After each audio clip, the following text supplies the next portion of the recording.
Forward Guidance is brought to you by VanEck, a global leader in asset management since 1955. You'll be hearing more about VanEck ETFs later on, but for now, let's get into today's interview.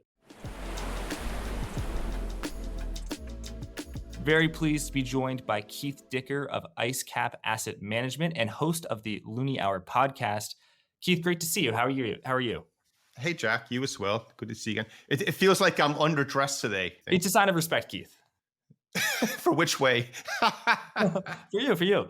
My respect for you. Keith, I think a lot of viewers and listeners may be in the same place as me, where they follow the stock market quite closely, the bond market quite closely, the Federal Reserve very closely, the US economy quite closely. But when it comes to currencies, that in my case is the one asset class where I definitely have been not following it as much as I should. And so I'm really glad you're here. How have currencies performed? And of course, everything revolves around the dollar. But in FX land, we have the yen, we have the euro, the dollar. Can you just catch me and our viewers up to speed on what's been going on over the past year? Instead of just the last year, I think we really need to go back a bit further and see how everything, is starting to converge together here. And so I think that's the challenge these days. Everyone in the investment world and in everything we're doing, we're exposed to so much data and information on a minute by minute, hour by hour platforms around the world. But for us, we're global macro managers. We're primarily long only. We do some other interesting things as well, and we are based here in Canada. And what a lot of US-based investors may not appreciate sometimes, and it's not meant as anything but what it is, but because the world does revolve around the US dollar, as a non-US dollar-based investor, it's really important to understand how your currency is going to move, what's going to impact it, and why. Because then all of a sudden, it creates another source of potential performance coming into your portfolio. And it's also another great way to manage risk. So, we tend to look at things in a bit of a longer term perspective.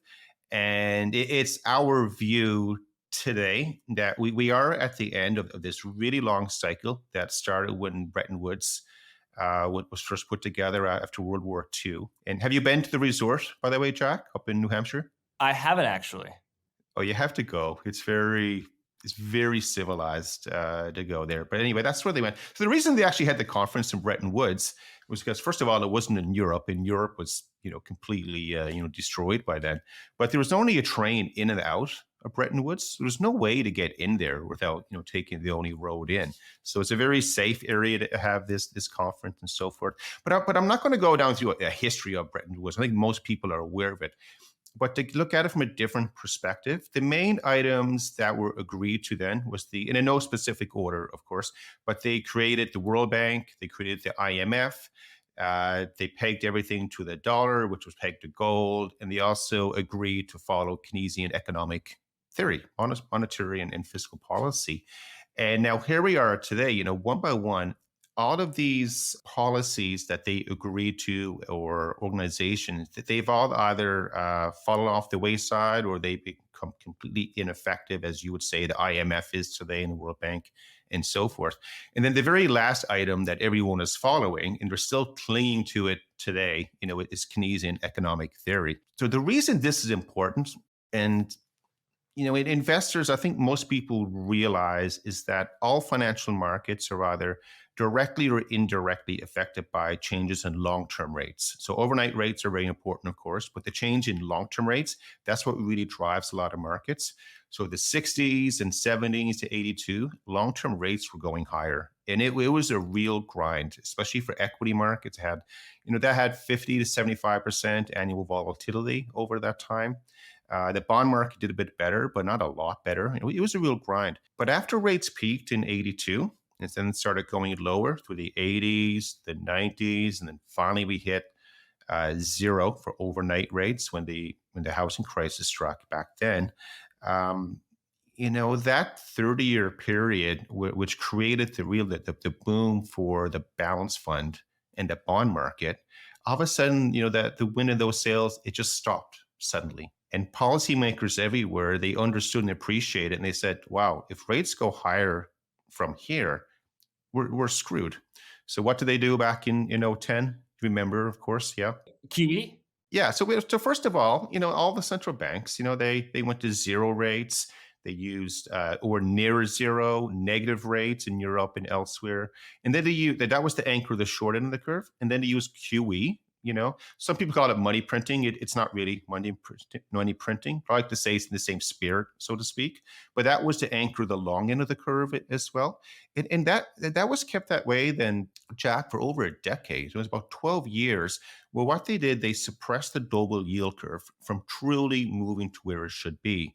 And what they did, they suppressed price discovery. So everyone remembers, if you went to school and you did, economics 101, supply versus demand, where they cross, that's what your price should be. We weren't allowed to establish true price discovery in the bond market across the yield curve. And then that by default, temporarily suspended or delayed true price discovery in a lot of other markets.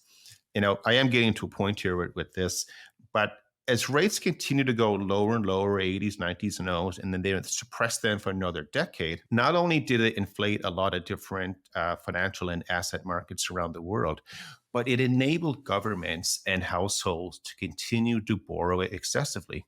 Then as your bond would come due, your loan would come due, you would renew it at a lower rate, or you just borrow more if you're a government because you're running bigger deficits. And now all of a sudden, after COVID hit and rates reset lower, up here in Canada, by the way, the Bank of Canada told everyone not to expect rates to go higher for at least 4 or 5 years. And that's when they were at, less than 1%.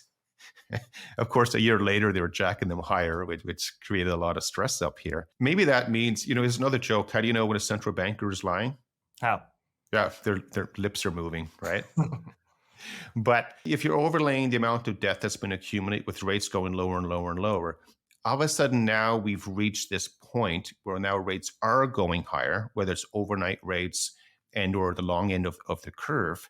And now governments and households are increasingly find it more difficult to find that, not necessarily to access credit, to fund their deficits, but now the amount of money that they're taking from their tax revenues allocated towards their interest burden is getting larger and larger, which means by default, there's less tax revenue available, for services that everybody needs in your country. So you got education, healthcare, transportation, and stuff like that. When we look at the world out today, it really has become synchronized. And what I mean by this is that here in Canada, we're in the exact same situation as what the Europeans are in, the Japanese, the Americans, the Australians, and China from their own version as well. And when you have visibility with everyone aligned, then it becomes easier to assign a probability that we could see an escalation of risk in any market. And we know that if it does happen in a specific market, then you have to understand and appreciate where does global capital, go to protect itself and to stay safe with liquidity. And there's only one market big enough for that. That's the US dollar, which is the treasury market. So in a long roundabout introduction here with our conversation, when we talk about currencies, it's really important to know that today there's been so much stress that's just been balled up and coiled from, what are we looking at? About 60, 70 years almost since it was World War II. No, we're looking at 80. It creates the opportunity that something is going to escalate out of control very quickly. It's kind of something what the British experienced a few years ago with their gilt market. And it could cause a sudden stampede of people running everywhere for safety and liquidity. Again, this was a currency market event that we look at all the time for stage one, or really our step one when we're allocating client capital in the portfolios. You're saying you like the dollar as a way to express a risk off view, or as a way to hedge risk assets. Obviously, you're going to be, very long risk assets or long risk assets for clients, and there are many ways you could hedge that. You could be long bonds. You could, get a pure short equity position, or you could be, long volatility, put options on S&P, VIX futures, stuff like that. The issue with especially those latter strategies is that they cost a lot of money, and they almost always lose money in the long term. But they are a very good hedge. They're just very expensive. So you're saying that the dollar is an expensive, is a much cheaper hedge. Yeah, absolutely. There are absolutely other ways to do this, control where you're allocating risk, for your portfolios. You have to take on some risk. For example, you may, we like to say you never love or hate any market. Instead, you will always like it or dislike it. And what you like today, you may dislike it next year, and then, vice versa. Again, for most of our client portfolios, which are families we're managing money for, we look at a currency allocation, which is primarily long USD, short a basket of other other currencies, as a way to really dampen downside risk. Because then we come back, we are in a numbers world, of course. And I won't ask you the answer to this one unless you know this question. But if you lose 50% in anything, you need a 100% return to get back to where you started. So, for individuals and families, it's very important for the majority of your financial assets to consider that at all times. And so for us, having an allocation to a currency strategy, which will protect us in case we do have a big drawdown, that's a key way, to preserve your financial health and, to keep on living, for another day. As synchronized as the world looks right now, and I think it's always easy to come up with a negative story as opposed to the positive story, because the positive story is usually linked to one industry, like AI or something like that, and then becomes a very one horse race really. Whereas the negative stories, you can find anything these days. It's pretty easy. But instead of looking at every market of possible event as negative or positive, you should always look at it as an opportunity. Because if we do get a large risk off move in other markets, it is creating an opportunity to immediately make money on your FX portfolio, but then to also start piling up or creating or establishing a much more aggressive position in a portfolio that you really like. If you look back, how is the world going to evolve from a global financial market perspective? And we've already seen the blueprint from the central banks. So after COVID hit, everything went wacky. Immediately, central banks rushed in to bail out the sovereign debt market. So the Americans did it, Canadians absolutely did it. At one point up here, 92% of all debt issuance was being purchased by the Bank of Canada. Wow. Like it's astonishing. They completely monetized debt issuance here in Canada. But of course they had to, because there's no one on the bid. So then your whole, if they didn't do it, of course, the government is not able to borrow. The provinces run into trouble. Pension funds, of course. The banks, whose regulatory capital is federal debt and, treasury debt, of course, down where you are. It creates a lot of problems. So we know now that if we do run into another financial crisis or stressful event, the probability of the bond market experiencing a very weak bid is quite high. So for that reason, the central bank will rush in to save it and protect it. So what happens next is that risk will have to be expressed somewhere. If it can't be expressed in the sovereign debt market of that domestic economy, then it's going to go then either to the corporate bond market or credit spreads, if there is a market, what you're talking of. In Canada, it's a very small market. Or then alternatively, it's going to go to the currency world. That's where risk will get expressed. So that's, we keep coming back to the currency conversation, that if someone is afraid of the bond market, if you say, hey, wow, the Americans are borrowing way too much, or up here, Canadians are borrowing way too much. If we get a recession, it's going to be, very stressful for everyone. The best way to express that view is really in the currency world, as opposed to trying to do something else. I guess another way to look at it is it's not always about the stock market. I've heard explained why the dollar rallies like crazy when the world shuts down or there's a global financial crisis is just non-US countries. What they do own more dollars than they owe dollars, but the dollars that they owe are much more sensitive and need to be refinanced. And when capital markets shut down, what they owe, they can't pay back and they can't access capital markets. So it goes up in value. And that's why the dollar rallies. Would you say that's the primary reason, or do you have an alternative explanation behind why the dollar rallies in risk off? Yeah, I agree with that. I mean, I think every market you can boil it down to supply versus demand. I mean, we're not a big value focused shop. The price of anything is worth what someone's willing to pay. And if more people are looking to buy, the price is going to go up. Boy, what happens though in a moment of crisis, the supply and inventory of US dollars that's available it basically dries up, especially in the euro dollar market offshore. So that's why money will leave emerging markets, they go back into the developed world, into the core of the world, which is the US dollar. And then the opposite is also true. During good times, money will leave the core, which is the US, and go outside. But we're in this, very, tightly wound world that is completely dependent upon US dollars.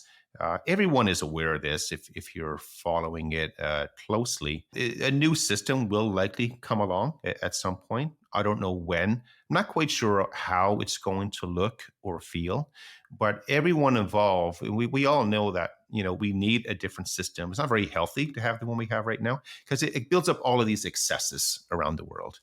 And like any kind of a market or longer term cycle, eventually, it will run its course. It will move on to something else. But right now, we happen to be in this period where, again, this is our view. We might be wrong with it, but I know we'll be right. And it's going to get reflected in the currency world. So in terms of an order and how fast this could potentially happen, you would suspect emerging markets will feel the brunt of any kind of a liquidity crisis initially. Then it could very quickly then, move along to say, then it'll jump up into the majors, of course. And whether the commodity focused currencies will be the last one, to experience a crisis or not, or maybe it's euro, I don't know. But the last man standing, it should be the dollar. And, I like to say that, at the very end, we'll have this euphoria focused on the US dollar where everyone will want the dollar. So just as we had euphoria, we have it in the crypto world, seems like on a regular cycle now or anything else. Think of that kind of euphoria for the US dollar. And when everyone's talking about dollars and it's the only thing that's left, that's when hey, now it's time to sell the dollar. Because, we're not in this linear world. And, people say, what is it going to look like on the other side? There's lots of interesting theories, and narratives. Maybe it's a commodity-backed currency or, the emerging market world. And I like to say, it doesn't really matter at this point because you have to first enjoy the journey to get there, to experience what it's going to look like. And, that's exactly the path that we're going on these days. Needless to say, you like the dollar as a hedge. That, someone who likes the dollar as a hedge doesn't necessarily have to be a dollar bull, but it sounds like you're also a dollar bull on top of that. Is that fair to say? Yeah, I think in this case you get both. However, you have to be, like I said earlier, don't love or hate anything. It's unless it's the Forward Guidance podcast, which you love. Yeah, there's gonna be a time to dislike the dollar, but we're not there yet. That's the way you have to view it. So, and again, in your portfolio, like I sort of look at you have people have to really understand as well. You have a big difference between the industry and markets. The industry, and I can be right or wrong with it, but most times, especially for retail investors, the industry, they collect your money, they throw it in a product, and that's it. And then if any success is achieved, that's attributed to a skill set. And if there's any failure, that's attributed to, that's just bad luck. That's bad timing. Don't worry, pal. Hang in there for a long run and you'll be fine. That's not a healthy way for individuals to manage their wealth. And then on top of this, what's happened is that the industry, it tends to treat everyone as if you are a pension fund. And pension funds, first of all, they live forever. And, you and I don't, of course. We have a finite number coming up. Pension funds are insensitive to losses. So if a pension fund is down 10 or 20%, if you've ever been inside a pension fund, the first thing they'll say is, how is it relative to the benchmark?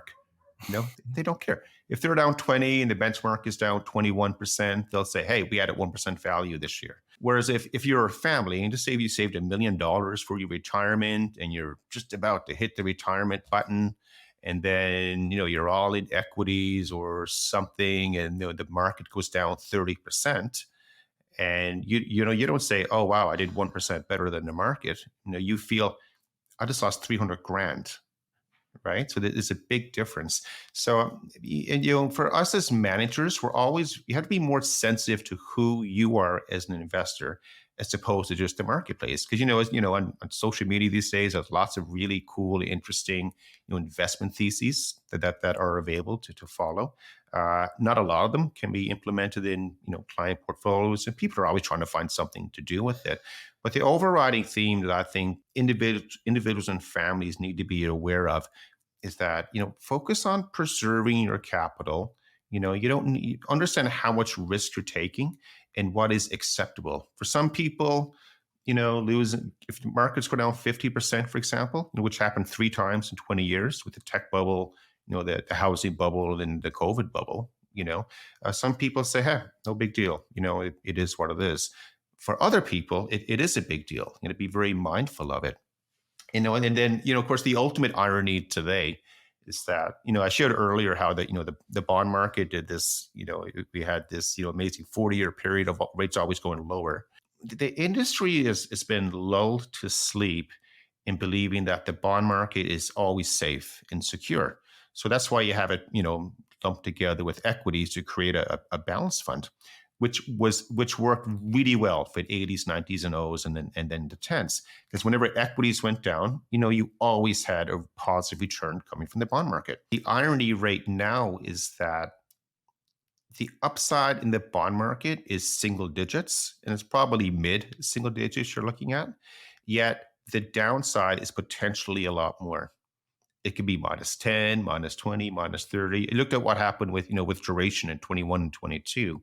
So people believing that a balance kind of a mandate is still going to protect them as we begin this next long-term cycle, that they might be experiencing, or they have the potential to experience some uncomfortable moments coming up. And of course, Jack, the irony is that as you become older, you accumulate more wealth. As you accumulate more wealth, you become more sensitive to losses, because you want to, retire and go to bingo on Saturday nights and stuff like that. And then what the industry does, they put increasingly more of your money in the bond market. So the ultimate irony here is that if you're willing to accept that equities are always going to have, say, 50% fall potentially, up and or down, we're now into this market where potentially the fixed income world and duration with credit spreads on top of it, the upside is limited, but your downside can be pretty dramatic. And, I don't think that's a bet that a lot of people will be interested in. So if you look at it that way, then it just creates this opportunity to say, hey, how are we going to allocate risk to these markets? How can we make money on it? And what's the best way to stay healthy going forward? So we're pretty excited about the way the world is patched together right now. But don't be afraid of it. Just simply understand it. And, you have an opportunity for a lot more success. That's interesting, Keith. So with the benefit of hindsight, what you just said, that bonds have way more downside risk than upside potential, that was definitely true in 2021 when the 10-year was at, let's say, 1.5%. And when it went to 4.5%, the losses were immense. And, I'm just looking at the 10-year product. It was down something like, peak to trough, over 20%. So definitely double digits. And what is your upside when the 10 years at 1.5%? Yes, it will go up if interest rates go to zero. It's definitely not a balanced risk. But now that the 10-year is at 4.5% or around there, isn't the risk more balanced? And if the 10-year went to 6%, you would have a loss. But also the 10-year could go to 2.5%, and the gains could be there. Also, you're getting at 4.5%. So even if it does nothing, you're higher yield. So isn't that what you said less? Maybe it's true, maybe it's not, I don't know, but isn't it less true than it was 3 years ago, now that interest rates have set up are higher? Yeah, that makes sense. I think, though, with our view of markets, think about a slide rule. Yeah, you have a 0% probability here and 100% over here. And then a look at the probability of something really good or really bad happening in any market. And the probabilities, like correlations, they're never constant. You're going to move them up and down. And obviously with hindsight now, when you had a 1% on the 10-year, a couple of years back, it's, hey, the probability of this ending badly for someone, it's quite high. And we had that view then, and, we were correct with it. The prevailing view back then was that, no, rates are going to zero. That's where everyone was headed. And we know with the 10-year, where are we today? 4.5 almost. and the 30 is like 460. Yeah. Um, Maybe the probability isn't as high as it was back a couple of years ago. But again, it's still our view, and that's why markets are out there. The potential for long yields to go higher, it is still a material probability that investors need to be aware of. So then you say, okay, why is that? If you have the belief that we're in this normal cycle, then in the normal cycle, the way it will move from economic perspective is, you have growth, growth slows, and then you hit a recession, yields should go lower then, of course. With that view, yeah, the 10-year, the long end of the curve, it should go lower. But remember, we're at the end of this 40-year cycle where we have excessive debt buildups around the world. And every economy now, it's teetering whether, again, like American economy is looking good with data that's coming out. It's very easy to take a handful of data, looks really bad, of course, because there's so much data to look at. But overall, hey, it's okay. If you look at data elsewhere around the world, it's really poor. So up here in Canada, on a per capita GDP basis, we're already in a recession. So a lot of people, if you're not following Canada, can I share a quick 30-second story on Canada? Please. Yeah, because, as investors, you have to be aware of the world and not just your one singular market. Because if you're just looking at one market and you use your own, morals, ethics, and values to view the world, you're going to miss out on other things that are happening. But in Canada, the story up here, typically our population growth can be between, say, 300,000 and 400,000 people a year. So that's a combination of people moving here. They have work permits, going to work full time. They're able to emigrate here for other reasons, as well as with foreign students coming in. Over the last 3 years, we moved from 300,000 people coming in to 1.1, 1.2, 1.3 million. So population growth has increased. You're looking at about 3 to 5 times. When you have that many people coming in, remember the supply demand, curve we chatted about earlier? All of a sudden, the demand for everything went up while the supply couldn't change. So the housing market in Canada, through the roof. Demand for healthcare and doctors, through the roof. Education, the same stuff. What's happening now in Canada is that the housing market is a big story up here. They're trying to make it more affordable for a lot of people. They're trying to slow down population growth, which is now, if you're able to take Canadian data and break it down on a per capita basis, our economy now from a GDP perspective is actually starting to slow. We're now rolling over, starting to see negative prints. On an aggregate level, it's still positive, but it's taking increasingly more and more people to produce the same dollar of economic output. German data is rolling over as well, same as other parts in Europe. We're following the Japanese story right now, what's happening with their bond market and in the currency world. We know China is struggling. But the point I'm getting at, if you're only looking at the American story, sometimes it's going to be easy to miss what's happening outside. So we can have a situation where countries outside of the US, they do go into recession. And if we get a recession up here in Canada, it's going to be a recession that's never been experienced before. And it's going to be interesting. We'll dive into that as well as a second. But in that environment, all of a sudden, because countries are running now these enormous deficits, the demand for bonds in that domestic country is going to weaken because money will be flowing into the treasury market down south of the border because they want US dollars as opposed to Canadian or euro and elsewhere. In that environment, you can see long-term yields go higher, then also credit spreads blow out as well. So, the long-winded short answer to the question about, hey, is the 10-year good value rate here? We think that the probability of the 10-year going a lot higher, it's still significant. And it's something people should be very mindful of. So I don't think it's a one-way bet that yields go back down to 3 or 2% again. I think that's setting up for failure. In 2017, Forward Guidance's exclusive sponsor, VanEck, was the first ETF issuer to file for a Bitcoin-linked ETF. 7 years later, Bitcoin ETFs are finally available. Using the VanEck Bitcoin Trust, ticker HODL, you can invest in Bitcoin with 0 fees until March 31st, 2025. That's right, 0 fees until March 31st, 2025. Search the ticker HODL in your brokerage app today or visit vaneck.com/HODLFG to learn more. Now, the disclosures. An investment in the VanEck Bitcoin Trust, also known as the Trust or HODL, involves significant risk and may not be suitable for all investors. You could lose your entire investment. The Trust offers fewer investor protections as it is not registered under the Investment Company Act of 1940 or as a commodity pool under the Commodity Exchange Act. For a complete discussion of the risk factors relative to the Trust, carefully read the prospectus link below. You can learn more about HODL and its 0 fees until March 31st, 2025 at vaneck.com/HODLFG. That's vaneck.com/HODLFG. And now back to the interview.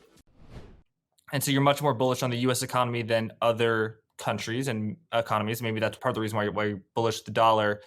Is another part because you think other countries won't, because their economy is weaker, won't be able to have interest rates as high as the Federal Reserve at 5.3, and Japanese interest rates are still at 0.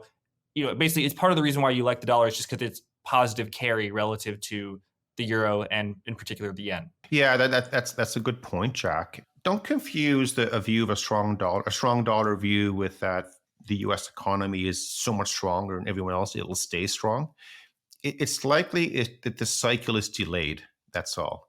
So if Canada rolls over into recession, and same with the Europeans and elsewhere, then it comes down to, hey, will the Americans pull everyone else up, or do the Americans get dragged lower? We're in a global world, and it's likely American growth will begin to roll over as well.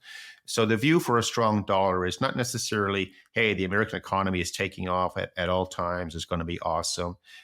You do have that relative play in place. But of course, then when you go back to the central bank, you look at interest rate differentials. I know up here in Canada, the Bank of Canada is asked on every meeting, they're specifically asked, would you cut rates before the Americans? The Europeans or ECB, they're being asked, would you cut rates before Powell? In Japan, they're saying, would you cut rates? And they're saying, hey, we always cut rates. It's something they're very mindful of. And, the proper response from all central banks is, hey, we don't manage the currency. We let it develop as it should. So we don't talk about it.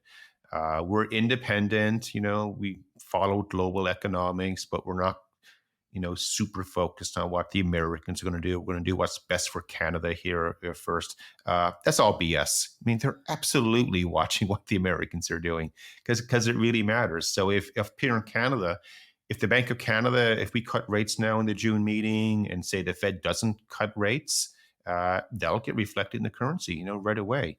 And same with the Europeans. So remember back in 2018, do you remember what was happening back then with global monetary policies? Yes. Yeah. I mean, like the Americans then were raising, were they going to a quarter point every second meeting? I think that's what was happening when they first started, they're going higher. And they telegraphed that way out into the future. They were so slow, trying not to disrupt the market because they had to raise rates higher. And but eventually they got to the point where they started, sucking capital out of the emerging market world, out of the other major currencies and into the US. So eventually, the Fed had to stop hiking. So, I think that's the same path that will be happening now this year. And so for that reason, when does the Fed cut or by how much? But I think they are, they're getting phone calls every day from other central banks, of course. And they should talk to each other. I mean, that's what should be happening.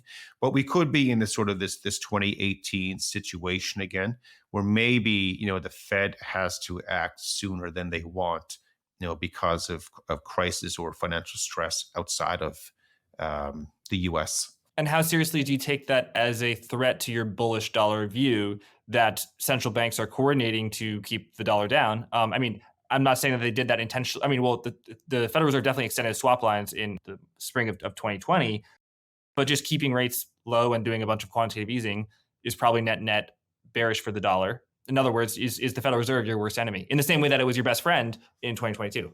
Yeah, I think with the dollar, it won't be a long-term strengthening or weakening trend in either direction. You're either going to get like an enormous surge higher.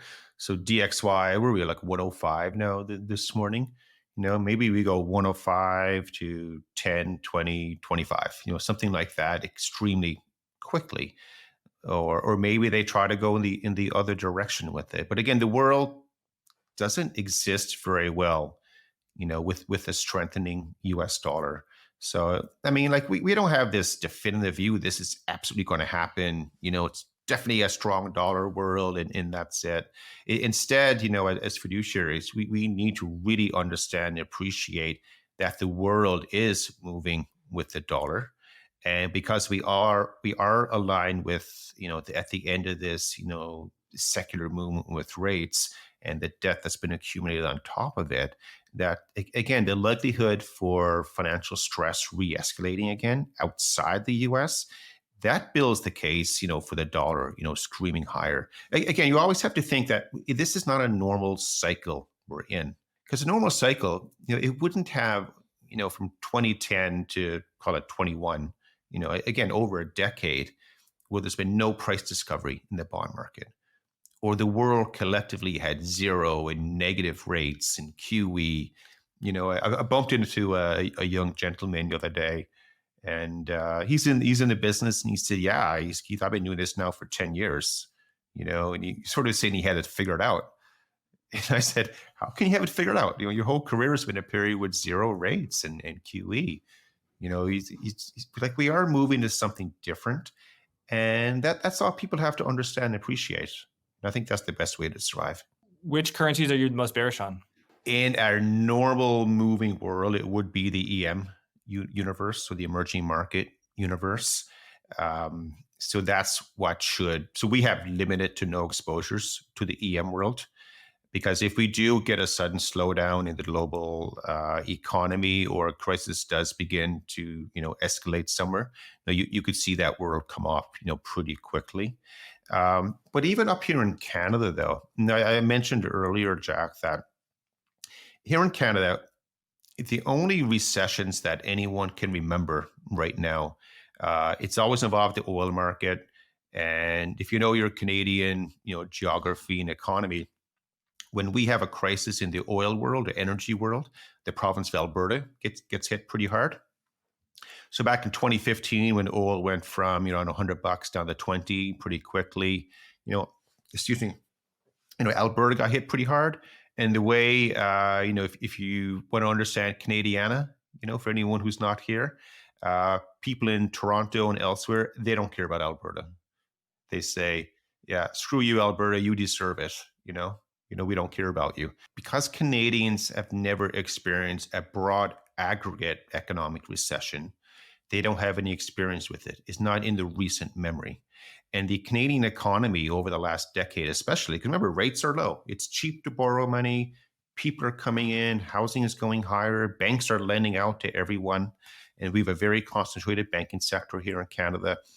If we get a recession and it does hit a slippery slope and rolls off, and it doesn't matter why, but it does, instead of the Canadian recession being experienced in Alberta, the energy, centric province in Canada, it happens in Toronto, or the Greater Toronto Authority, the GTA, out in Vancouver and so forth. And if that happens, that's going to rip the soul right out of Canada. And that's because we haven't experienced it before. People will not be ready for it. And, you want to hope it doesn't happen. And hope's not a good strategy, of course, with anything. So instead, you have to prepare in case it does happen. Because in that environment, the Bank of Canada will rush in and bail out the bond market, but it'll leave the currency market wide open. It'll be sort of like the Japanese experience that we're seeing today. So you can see Canadian dollar come down pretty aggressively. At the same time, while the American economy, they're not aligned, it could still be doing well. You could have the Fed still talking hawkish with inflation and things like that. But it is set up for, potentially, and again, people watching or listening, don't say, yeah, IceCap said Canadian is going to hit a hard recession. Again, what we're saying is the probability of it happening is a lot higher than what's expected. And more importantly, people are not ready for it, even if it did happen. And these are the things that we think about all the time. I just think it's a wonderful world. Like in our world, Jack, like if you wake up in the morning, you're not excited, we're probably in the wrong business because it's so many interesting things. And so you say you're most bearish on emerging market currencies. In a normal cycle, that is the world, that is the FX market that will come down first. Again, because you have to understand how global capital moves around the world. In great times, it's going to try to seek, a higher return with a lower amount of risk, and that's out the EM world. And then when liquidity begins to dry up, remember earlier we talked about the US dollar, supply availability, outside the US, you're looking at the EM world. So money, money capital should leave that world and flow into the US. So that's the logical process. But if we get a crisis take place in the currency world, I mean, like it's probably not going to be a 1 or 2 or 3 year experience. This could be a 1, 3, 5 month experience. That's it. And I'm pretty confident central banks will be reacting very aggressively to try to control everything. But again, like that's what everyone's been backed into right now. So I kind of love it. I think the world has been lulled to sleep with what's happening in the US right now. Markets, equities are strong, and the economy is okay, or we're getting distracted with a lot of other non-financial market factors that are taking place. Elections are coming up everywhere around the world. Again, it's a pretty interesting time to assess risk and to figure out what you're comfortable with. Shorting emerging market currencies to be long the dollar, that is actually probably a negative carry position, right? Yeah, of course. Yeah. Most likely. So it needs to work out. Like the price depreciation is priced in. But that's the cost of your hedge, though, right? Yeah. Like there's no free lunch, in the world, and if there is one, it doesn't stay free for very long. And do you like outright shorts or outright positions, or do you like any implied convex positions involving options and that sort of stuff, or do you not mess around with that stuff? Yeah, for the majority of our clients, Jack, we're managing family wealth, and so I wouldn't call it a lot of exotic kind of positions. The more plain vanilla that we're able to use, versus using different products that are available to everyone. That makes sense. And then how are you thinking about the U.S. production of dollars, both in terms of the fiscal deficit, how much the U.S. government is borrowing, which has to be absorbed by U.S. savers and central banks, although not now, and then the rest of the world, as well as the trade deficit. If we're running a $70 billion trade deficit every month in the US, theoretically, that means that other countries have to buy $70 billion worth of treasuries or buy $70 billion worth of dollars. I know that has not been definitely not, a timing tool. For example, we actually ran a surplus for the first time in 2000, and then the dollar depreciated like right after that for close to a decade. But are you getting a little bit worried by the volumes of debt? That was the accidental surplus, I think. No one enjoyed the world when the Americans are running a surplus. Yes. Are you worried just about the large amount of debt being produced by the U.S. government and the large amount of dollars, I should say, supply and demand? Yeah, I mean, my God, the U.S. situation in isolation, it's pretty frightening when you look at it. You're like, how is this possible? And it was kind of interesting. Like in the investment world, we're all aware of it, but yet I'm not sensing anyone in Washington or at the political level seems to be. If they are worried about it, it's better to look at actions as opposed to words. What people are saying. So yes, on its own, the U.S. situation, it's clearly unsustainable. Like that will not exist forever. But sort of goes back to, what is the logical path or process that we're going to take? As bad as the US is, again, because the world, it needs to eat US dollars all the time to survive. The crisis will begin outside the US. And at the very end, it will be the dollar, which will be the last one standing. And that's when all of a sudden, the debt does matter, the deficit matters, the trade deficit matters, and so forth. But until that time where they figure out another new system that they can use, again, that's our view. Because again, it's pretty, we talked earlier about, hey, it's easy to talk about, pessimism or negative events and all that.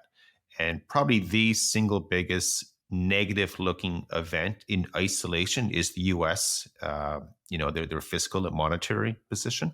But remember, though, the US is really, it provides dollars for the world. It is the central bank for the world and so forth. So I think where that's our view is a bit different, where I'm sure on Twitter, there might be one or two dollar bears out there. Yeah. Oh, yeah. Definitely. There's a few, right? You see them Yeah. around it every time. And but yeah, I think that's what makes it so interesting, though. What, in your view, caused or occasioned the dollar bear market from 2000 to 2007? In other words, how do you want to avoid that? What caused that? So that if you see similar causes saying, you might, put off your your long dollar positions. Yeah, I mean, clearly back then, central banks just flooded the world with every kind of exotic, unorthodox policy they could to stabilize everything. And that's a risk on market. So in a risk on market, again, capital leaves the US and goes elsewhere. Are we in a risk on market right now? We could be. Yeah. I mean, equities seem to be doing really well. I think a lot of people would be hard pressed to say why they're doing well. I mean, my answer would be people are buying, right? Capital is Mhm. flowing in. I don't worry about valuations and all that stuff. But again, we are increasingly getting closer and closer to a probability event, and maybe it's not even financial or economic market. Like maybe it's geopolitical, but something would happen that would spark everything to sort of come off kilter again. And then when that is happening, then central banks will rush in and then, try to fix everything again. And then you go back to that, a bullish or bearish US dollar or bullish global economy kind of market again. Again, it doesn't always have to be in constants, right? You always have to be prepared, to slightly adjust what is acceptable risk and what isn't. So what stimulated the risk on appetite of 2000s? I think there are lots of reasons. I mean, I think the US then was importing oil, and the price of oil definitely went up over then. Commodity prices went up, the rise of China, those sorts of geopolitical. Would you say that those motivated the risk on appetite that weakened the dollar? Do you have a view as to what are the probabilities that that wouldn't happen again? Well, I don't have a view that something would not happen again. I mean, anything could happen in this world we're in. I think we have to look at each situation is going to be always a little bit different than the one before. History rhymes, but it's not identical. Again, though, we just have to appreciate that the world has been perfectly aligned for a sovereign debt crisis to occur again. And again, it's not just one country or one region or economy. Everyone has completely binged on continuously lower and lower rates to run their economies, run increasingly larger deficits. In Canada, again, we're running like 40 billion a year now, right? From the fourth year in a row. We had a balanced budget here back in 2016, I think, 2015, 16, and both parties ran very strong budgets prior to the current one, so it's not a political statement at all. But again, if you're able to see it that way, Jack, then the only way to sustain this is that you need economic growth and tax revenues to grow faster than debt growth. And if our deficits are always getting wider and wider, especially what you mentioned there in the US, and the economies are slowing because it's taking either more people to produce the same dollar of output or excessively more debt to produce the same dollar of output. But again, it's setting up the world for this. I don't know what it's going to sound like or feel like or where it comes. But again, for us managing family money, but by that I mean client money, across the country, we think about it and we really need to appreciate how is that going to impact portfolios for an elderly couple or someone younger who's saving for this or that. Because having one of these risk off moments, it can be really unsettling for people. How do you think about the Chinese yuan, which I don't believe is in the US dollar index, DXY, but it's definitely a major currency. China does not have the problem of, let's say, a Thailand in the late 90s, where it has a bunch of dollar denominated debt that it owes. Like, so much of China's debt is denominated in yuan, which it has control over. However, some people, including on my show, have said that China yuan could devalue not because it has to, because it owes so much dollars, but because it is not suitable to macroeconomic goals of the Chinese Communist Party. In other words, China is slow walking into a recession with its real estate market, and it needs a weaker yuan to stimulate its producers of things who export stuff to the rest of the world. Yeah, I think China's screwed. I mean, to use a very popular economic, financial adjective. I mean, again, if people don't know, China has a closed capital account. It's like the Hotel California. You can put money in, but you're probably not going to get it out. The challenge with China is that if you think the Americans and Canadians have this excessive debt problem, it's even bigger in China domestically. Their banks are even more over levered, if that's the correct word to use, than banks in Canada, the U.S., and elsewhere. The regulatory capital, I don't know what you would call it in China, but they have a ton of bad loans that are not being recognized and realized. So the result of that, not only do you have a slowing domestic economy, but if you're in China, you're saying, "Oh, I'm getting the hell out of here." Like, why would, well, again, like, why would you keep your money in a market if all you can see is, bad news coming? And so, if you and I are in China and we figure out how to get our money out, through legitimate channels, in theory, what happens, we go to a commercial bank and we say, "Hey, here's, X yuan. We want the US dollar equivalent back." The commercial bank goes to the Chinese central bank and they say, "Hey, here you go, give us US dollars." The Chinese central banks, "Okay, here's US dollars." And they're starting to run out of US dollars. So they are experiencing, again, it's this classic situation where it's not a US domestic economy, it's outside the US, but they need US dollars not only to run their economy, but also though to control capital flows. So if they want to keep their pegged FX rate where it is within a certain band, by default, they're selling dollars to try to maintain it. As to whether they would devalue or not, I'm sure these conversations are happening every single day and week. I'm also not naive to think that they're having it in isolation or on their own. I think Yellen has gone to China twice in the last month, I believe. And I think the only statements that she said or announced was really related to trade. That's not her portfolio. That's not what's going across her desk. As Secretary of the Treasury, she's there for the dollar. That's what's happening. So I think just that on its own signals to the world that, hey, the Chinese are in trouble here. And of course, see what's happening with the yen. So again, it's a perfect example. So with the Bank of Japan, they're protecting the JGB market. So then by default, they have to let the yen market, weaken. In China, they have to, it's the opposite. They have to maintain their currency. And if they were to devalue, and it's likely that they need to, if they devalue, in theory, it should create more exports for them and so forth, which will increase the dollar supply coming in. But it also creates a lot of, unhappy locals in that all of a sudden, the currency they're holding, their wealth just got devalued. So they're in a tough spot. And again, it's something that we look at the probability of it, something significant happening. Yeah, I can't put a number on it, but it is material. Like, it's one of these significant events that we think about all the time. Yes, and Chinese interest rates are low, so I think you do get carry unless I don't know how hard it is to borrow Chinese yuan.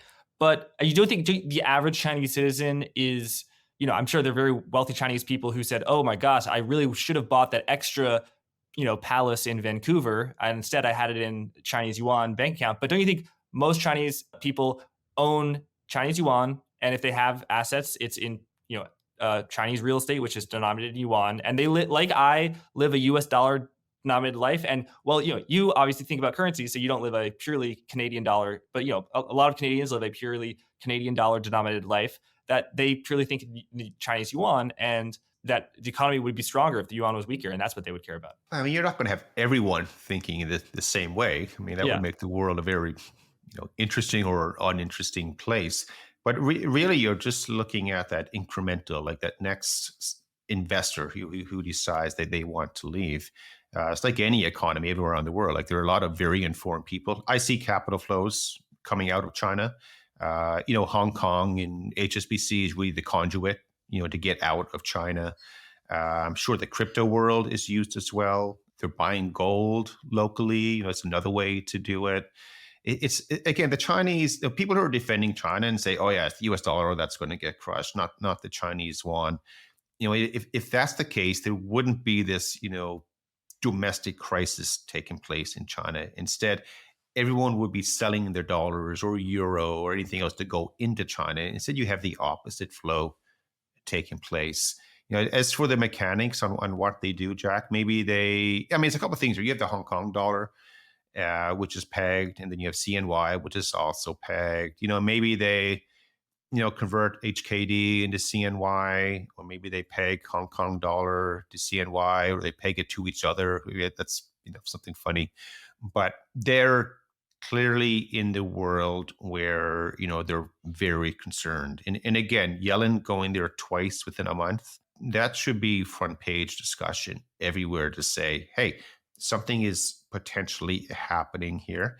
And maybe there's some kind of accord struck. They are able to devalue the dollar relative to CNY, but it's something that they are worried about. Because remember, like the Americans don't want China to fail economically. I think they want them to fail politically, and for a few other reasons, maybe. I'm sure China agrees, with the opposite view. But everyone who's involved, I don't think this is something people need to realize, understand.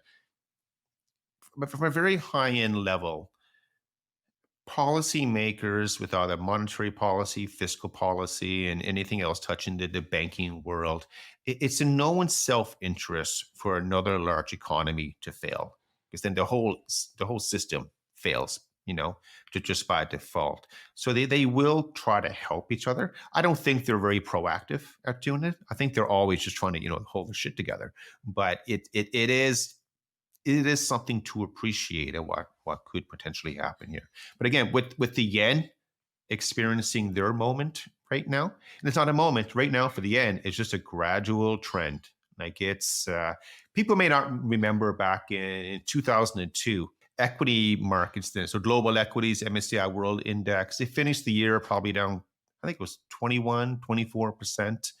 I think the biggest monthly move was probably 1.5 or 2%. It just dripped away. Right? It was pretty painful if you're around back then. But that's what's happening with the yen right now. So until we get a dramatic move, maybe we don't see anything happening. But again, I keep going back to, you have to be mindful of how all this is patched together. So don't get distracted, with all these other financial stories. They're fun to watch, but there are some big themes taking place, underneath the hood. It's a really good point you made earlier, Keith, about other countries don't want other countries to fail economically, because it's like, if we are all standing on a cliff and we're attached by a rope around our waists, it's like, I may not like you, but I don't want you to jump off the cliff, because then you're taking me down with you. Yeah. I mean, I'll use that one. That sounds pretty good. That's a good way to put it. Okay. And then also, I just want to clarify for the audience, when you said people think the U.S. debt situation in China is way worse, the U.S. debt situation on the government sector, that is where we are very levered. In China, obviously, the government debt is way, way smaller. Interestingly, they're actually announcing a $150 billion around there government bond in tenors as long as 20, 30, and even 50 years, longer than the U.S. bond market is the longest tenor. But the debt market there is small because they have such a huge trade surplus. But what you're referring to is the incredibly indebted and levered Chinese banking sector, which has a lot of bad loans on it. So those are different things, but if you add them together, yeah. Yeah, and it doesn't have to implode, right? You can have the European experience. So back when the U.S. housing crisis, settled, the Americans they try to write off as much of this bad stuff as they could, as quickly as they could. It's sort of irrelevant how they did it and everything, but that's the approach the Americans took. The Europeans couldn't do it that way. Instead, they had to keep all the bad debt on the balance sheets of the commercial banks, and then slowly, slowly try to grow their banks' balance sheets out of that bad situation. So, maybe the best case scenario for China is that, they don't have that debt reckoning. Somehow they can grow just fast enough. I don't know. I think they're in trouble. But again, we'll see how it looks when we get this hindsight lever to use. But until then, again, don't confuse our view with thinking that, hey, we're completely out of markets, because we are not. Yeah. We just have a very sharp eye towards what could potentially happen, and then appreciate, how that will affect other markets. Because again, there's a way to make money here in this world, and there's a way to make a lot of money, if things do progress in the way that we think they're going to. Yes, and needless to say, I have a suspicion that you are far more bullish on risk assets, i.e., stocks, than one might otherwise think listening to this interview where you're talking about tail risk in that sort of scenario. Yeah. When the stock market, U.S. stock market has excelled, beaten almost everyone's expectations this year.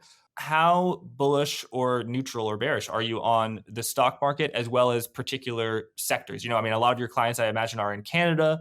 Are they parking their money in the oil-rich Canadian stock market? I think you only have a handful of tech stocks there, or mainly in the main U.S. Stock markets and stuff like that, or elsewhere. Yeah, I mean, I can't speak for all Canadians, but for us, about 75-80% of our equity portfolio is U.S. focused, right? So we are participating in the strong U.S. rally, and we've been correct to have that focus there. Again, right now, the downside risk for the Canadian market, it looks to be potentially significant because of where we are in our economic cycle coming up. I mean, but the thing though with equities, in any year, if you're invested in the equity world, you should automatically every year and say, hey, I am prepared for a 20% down year. Because it's going to happen, right? That's just normal volatility in the equity world. We had it in, was it 2022? We were, what, minus 20, minus 25, I think, something like that for the US market. So that's always going to potentially exist. As for right now, for the remainder of this year, I mean, we're not really in the world of giving targets, but I think best case scenario is that we stay sort of flattish for here for a while, hopefully rest, and then if we get some strong capital flows into the U.S. either this summer or the fall, you can see equities going higher again, but not necessarily for the reason that would normally drive them higher. Like not because of a strong economy or something like that, and just simply being people saying, "Hey, I don't want to hold Canadian equities, or I don't want to hold the German market, or something to that effect." Very interesting, Keith. If I were to ask you which currency are you more bearish on, the euro or the Japanese yen, and both of which are in the U.S. dollar index, which would you say, or is it equal? You can say equal. Well, I think that with the hindsight, people say, "Oh, it's definitely the yen." I think the euro has the most potential to really, go down hard. I have a bit of a pet name for Europe. I call it the economic fantasy land called Europe. So we'll see if that that name sticks at some point soon. Why do you call it the economic fantasy land? Primarily because of the response to the the 0809 American housing crisis. The Americans, you guys wrote off the losses, for better or worse. That's what happened. The Europeans couldn't do that because of the way that they're structured. There's no national sovereign debt issuance, for Europe. All this, it was a sovereign bond issuance for each individual member. How many people in the Eurozone now? Was it how many countries? I don't remember the number now. But you had a whole bunch of people unable to come together to really bail out their banking system. So for that reason, not only were they using QE and keeping the rates low and then negative for a long time, but if you go back and you look, Jack, you go back and you look at the number of rescue programs that they had to announce and try to run and manage over the decade, your jaw would drop. And it's kind of funny to watch it because if you were able to interview anyone from the ECB in a very open conversation, like what we're having here, Mhm. you would say, wow, I had no idea it was that bad. So there's lots of things that happen over there. Like to give you an example, they made, I think it was Berlusconi when he was the prime minister of Italy in, was it 12 or 14? I think it was 2011 or 2012. They basically, that was the height of their crisis, really, because the Italians were under a lot of stress. And I think he basically said, I said, we're leaving the Eurozone. We're out of here. And in the middle of the night, they actually got him to resign. And then they brought in Mario Monti, I think that's what his name was, a technocrat to run the country. But they did everything they could to try to keep the union together, the Eurozone together. And, they've never been able to do what they really need to do to create a market where people will say, yeah, let's park money here. So for example, let's just say you and I want to park 50 billion this afternoon. With the B. Yeah, in the euro, right? Mhm. Okay, what do you buy? LVMH? Yeah, but you can't buy equity, for example, because that has too much volatility. I have fiduciaries, we have Okay. this money, and so there's no, euro bond issuance. Mhm. The Germans issue something, the French issue one. There's a credit spread between each one. So the only way for them to really sort of reset, and it's way too late for them to do this now, but they would really have to combine, all sovereign debt for the Eurozone members, truly create, one centralized fiscal house. And, no way would the Italians let the Germans, run them financially. The Germans will no way take responsibility for Italian debt, stuff like that. So from a cultural perspective, it didn't work. And then from, this economic approach hasn't worked. So some people would say, hey, Europe is still alive and fine. It's moving. Nothing bad has happened. And that is true. However, they have not resolved the reasons why people are, curious about what will happen, once things go a bit wacky out there. So the short answer, I would take a euro short over a yen short at this point. That's very interesting. And so your point about the lack of union, it's like in the US, if there were a lot of bank failures in Alabama as well as Montana, and to fund the shortfall and fill the gap, the state of Alabama or even the city of whatever Mobile had to issue bonds instead of having an FDIC, which is funded by basically taxing the banks, not taxes, but receipts from the banks, or the Federal Reserve, which can print money, or a national government, which funds itself by one bond market, which everyone in the world knows. Yeah, it's totally separate markets. It's very interesting. Well, Keith, it's been a pleasure catching up with you. On Twitter, people can find you on IceCap Global. Tell us more about your podcast, The Looney Hour. First of all, where's that name from, and what's the format? What do you guys talk about? So it's myself and two other, Canadian-based. Is a fella, Steve Soretsky. He's a real estate professional out in Vancouver. And then our other partner is Richard Diaz. So he's a global strategist based in Montreal.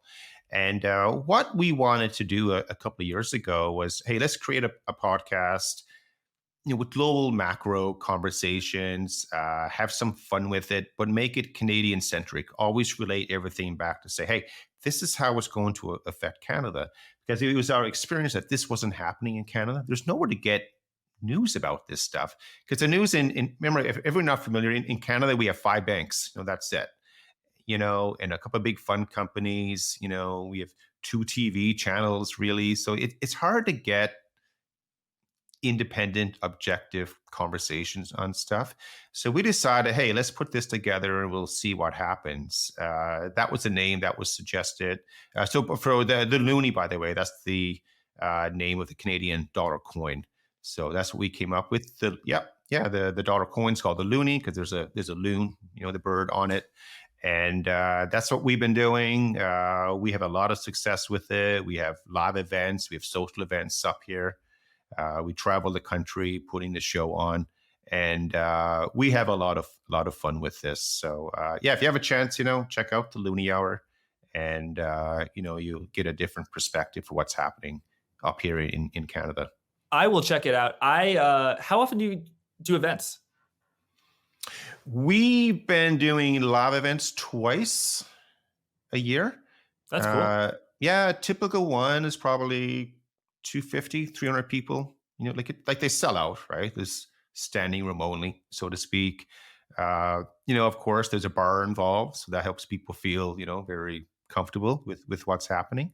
But we've been alternating between Toronto and Vancouver, and then we've had social events, sort of in between, in other places as well, throughout the year.